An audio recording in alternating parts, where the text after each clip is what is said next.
C'est le temps de passer à notre question quiz, la première de la saison. On a un thème cette année bien spécial, règles et étiquettes. On va faire référence un peu à certaines situations que vous allez rencontrer lorsque vous vous retrouvez sur le parcours, mais bien évidemment avec le sourire. Bien sûr, les règles de golf qui sont toujours un peu complexes, Michel, alors on s'est dit pourquoi pas les simplifier à l'aide d'un quiz. Une formule qui est accessible pour les débutants comme moi, mais qui va aussi servir de rappel pour les experts comme toi. Et dans l'environnement dans lequel on se trouve, pourquoi pas commencer avec une première question sur l'équipement de golf.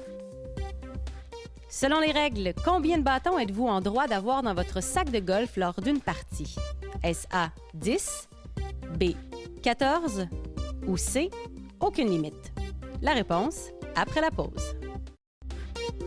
Avant la pause, on vous a demandé, selon les règles, combien de bâtons êtes-vous en droit d'avoir dans votre sac de golf lors d'une partie? Eh bien, la réponse est B.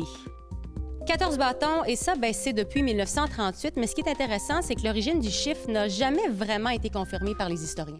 En fait, c'est qu'il n'y avait pas de limite auparavant. Dans les années 30, par exemple, il y a des golfeurs qui exigeaient de leurs cadets qu'ils transportent autant des ensembles gauchers que des ensembles droitiers. Alors, tu peux t'imaginer ce que ça pouvait représenter, trimballer une trentaine de bâtons, mais dites-vous que ce n'est pas nécessairement le nombre d'outils que l'on a à sa disposition qui va dicter vos performances, puisque Francis Ouimet, qui a remporté l'Omnium des États-Unis, avait pour lui 7 bâtons à sa disposition.